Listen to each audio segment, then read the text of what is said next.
how to negotiate a DTS deal. And if you don't know what DTS is, reselling diabetic supplies.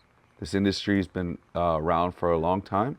If you want to know more about that, I do have a course. Look at the description. But today I'm going to talk about the process, the top tips, and the common mistakes people make when they go to renegotiating these DTS deals. Now, the reason why negotiations is so important is everybody thinks that it's all about lead gen, it's all about getting new deals, trying all these different marketing processes or trying all these different marketing channels. But really, the most important part is the negotiation, the conversation. And so many people overlook this and they just think that they're just going to win the market by just offering higher pricing. When in reality, people want to do business with people that they like and trust. So now most people overlook the negotiation part in general, and they focus on different marketing channels, Google ads, Facebook ads. They're focusing on all these new type of stuff where in reality,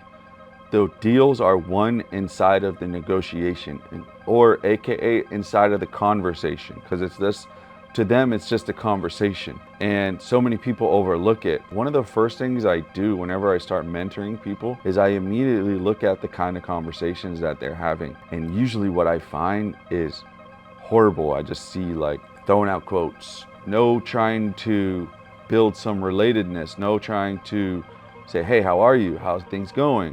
What do you got today? It just sounds very transactional. And this is like one of the first things that you can do to easily make money is just in our industry is get better at negotiation. So first thing is you have to figure out like what kind of lead are you dealing with? And usually there's two types of leads that you're dealing with in this industry. It's the one person, they never sold their diabetic supplies before. So they have no awareness of how much they can get for their supplies, and they don't even know what supplies they can even deal with or even sell. And then you have the second kind of lead, which is the person that they shop around, they know exactly, they're aware of how much they can get for their diabetic supplies roughly. And so you have two different types of people, and you want to treat them differently. Obviously, with the first one, usually that's pretty, you just have to really gain their trust and be reasonable with the price when it comes to purchasing their supplies, okay? And then the second one, you're gonna have to be a little bit more tactful, and you're gonna have to try to throw in different bonuses and different other things like that. So we'll go over that right now. Starting out any negotiation, you need to have a maximum. So you need to know exactly like the exact percentage that you want to make on each deal. So if you make $100 on one supply and you know for a fact you want to make, let's say $30 on that deal, you want to be at 70%. So you can max spend $70 on that supply. Now, depending on if there's shipping involved, you gotta add those costs in as well. But if it's a local lead and you're just giving them cash, you want to start there. Also too, so you want to actually start at a minimum too. So I would just say if you're doing these deals, you want to start at a minimum and then go to the maximum and just go for it. What I would highly suggest when you're actually negotiating on these deals. So whenever you're negotiating, you have your maximum price and usually you have a minimum price, okay? Now the minimum price, you don't want to look completely ridiculous. So if you're being mentored by somebody like me or recheck the course that you bought, it can usually tell you the minimum you should probably pay for each product. You want to have those two numbers in mind. And you don't want to be afraid to start low on these products or on these deals, because you'll be buying multiple different products. And basically in each negotiation, you want to try to negotiate where you want to be at first and then come to a agreement after that. Another thing that we use in the industry a lot is price anchoring. A really good close when you're pricing out products is, this whole week we have been buying this at this price, and maybe you say $10 under, and then you say, but right now for you, I can buy it at $10 more each. So you price anchor and then get them to agree. It's very, very simple. You'd just be so surprised. Most people don't even use half of this stuff. They don't even really know how successful you can be, how effective these little things you can just say to win a deal. Because most people, what they'll do, and this is actually a mistake, is they're very bland, they're not conversational, and they just, spit out a number. Whereas just using something like price anchoring can win you a deal. It could be like, oh, okay, that makes sense. That makes sense why he would pay 75 instead of 60 now. So you got to understand this. Another thing that people commonly make a mistake when they're negotiating is they forget to ask the diabetic, do you have any other supplies that you want to sell today? If they're diabetic, usually they're going to have other supplies. They're going to have CGMs, test strips, Medtronic. They're going to have a bunch of different other supplies that they can possibly sell. That's why having that list available, if you have it and you can send it to them without pricing, just showing that you have these products, these are products that you can buy, then that's good as well. The reason why you want to ask what other supplies do you have is also too because diabetics will get certain supplies this part of the month, and then they'll get certain supplies this part of the month, okay? So you're dealing with two different things here. Sometimes they don't have certain supplies, and then sometimes they don't even know that they can actually sell their other products that they have a surplus of. So that's why it's so important to ask, do you have any other supplies? Are you getting any other supplies in the future, in the month, that you would like to sell as well, that you get a surplus? So these are just like little questions that you should be asking so you can squeeze the juice out of every single deal. And most people don't. They just focus on maybe what's in their listing, or they just focus on what the customer is telling them. It's all about asking these questions so that you can get a better deal, and service the customer. At the end of the day, service them better as well by paying for other products. There's another couple things when it comes to shipping. You can definitely tell the customer, you pay for the shipping. If it's a nationwide deal, that's one thing that you don't want to forget. Throw that in there, we'll pay for the shipping, and so you don't have to. That's just a little thing you can throw in there, but make sure to not forget it. And then if you're doing a deal locally, what you want to do is just say, hey, I can hand deliver cash to you. I can buy these products at this amount. When do you want to meet up? Kind of like just forwarding the sale. Sales is all about forwarding, and acting like they are going to accept. So you got to act like they're going to accept. So it's not like, hey, I can pay this much and I can do this and then question mark. No, it's like, hey, I can pay this much and I can deliver you the cash now. When can you meet up today? So just forwarding the sale, just keep it moving. Don't get their permission, just go forward.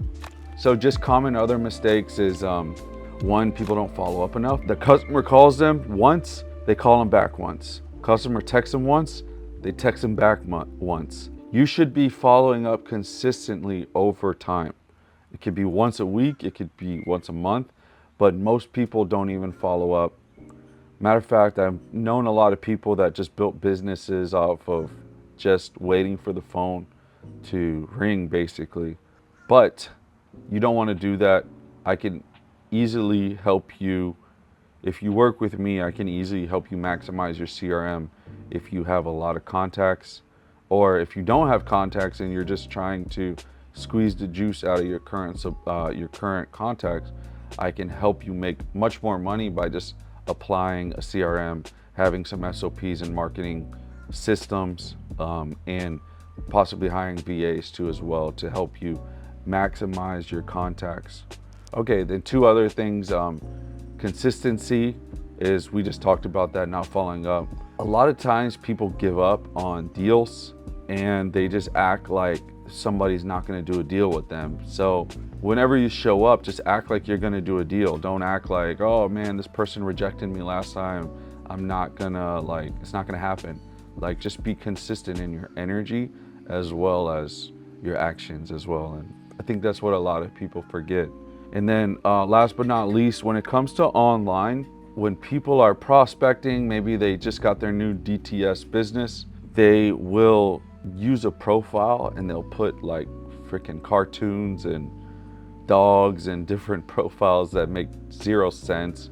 10 friends, you know, just looks like a scammer profile. But they're just like, oh, I want to keep my personal life separate. But it's like, you got to understand, people want to buy from other people. They don't want to buy from a cartoon and a dog as a profile picture. So if you're doing that kind of shit, like, it's just retarded, honestly. Because every time I see somebody do something like that, I'm like, this is like amateur hour. Like, what are you doing? Like, you don't even look like a normal human being. So that's another tip. Like, just show up and look like a normal human being and be conversational. Yeah, I think that's another big point. I think another humongous common mistake that people make in this business is they're not conversational enough in their conversations. They just spit out numbers. They're not conversational. They don't say, hey, how are you? They just get straight to the point. You know, really good customer service, in my opinion, is somebody that asks you about how your day is going, is, I want to say, sweet. You know, my reps are very sweet to the customers, just like, hey, how are you? You know, maybe followed up with them about an event that they had in the past, like, hey, how's this going?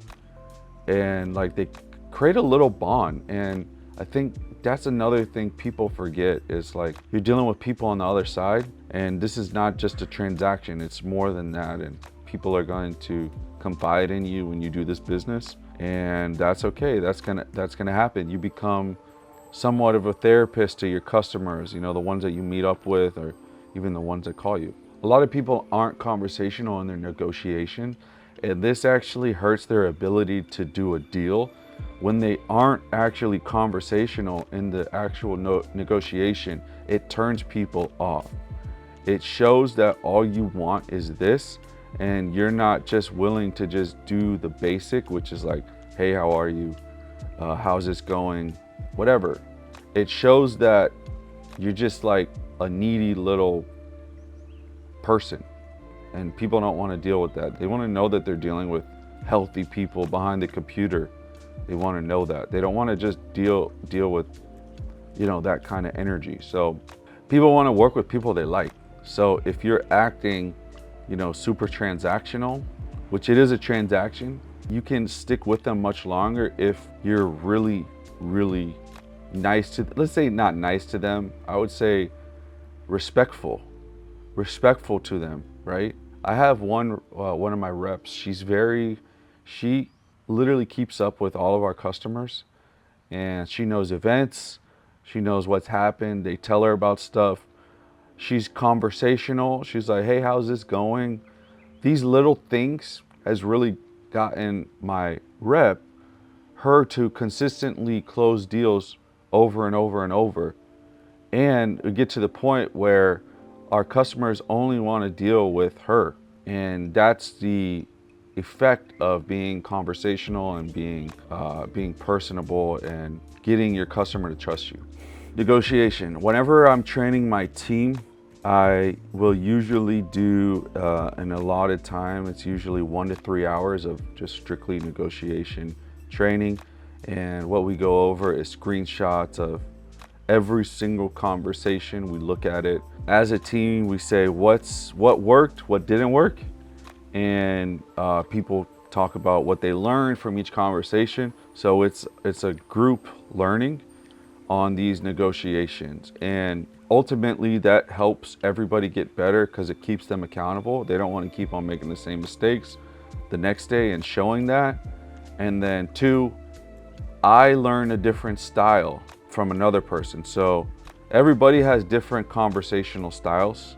So sometimes you can learn their style and kind of put what they do at certain parts of the conversation, beginning conversation, mid conversation, end conversation, you can put their styles into your negotiations and how you do things. So that's why I think it's really important to, whenever you start hiring people to purchase products for you, you want to start looking at those conversations and get everybody to look so everybody can learn from each other. Hey, how is Victor very successful? Oh, why is Mary successful? Why is Roe successful? What's his style? How does he do it? So these kinds of things is what we do so that everybody can see a holistic view of what these negotiations look like. If you're new to this business, or let's say you're under 10,000 and you want an in-depth course on how to do this business, how to do the right stuff, then I do have a course. You can check out the link below. And then if you are somebody that is over $15,000, $20,000 a month, you're driving around,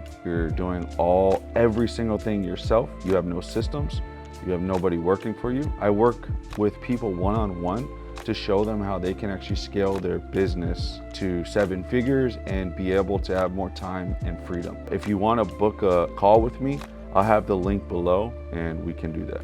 If you're over $20,000 a month and you do this business and you're driving around, you're doing everything yourself, you're pretty much super tired, I work with people that want to scale their business, start hiring people, hiring drivers, hiring VAs, hiring packing and shipping people so that they can get their time and freedom back. So if you want to schedule a one-on-one where we can talk about how we can work together, I do have a link below and you can book a call.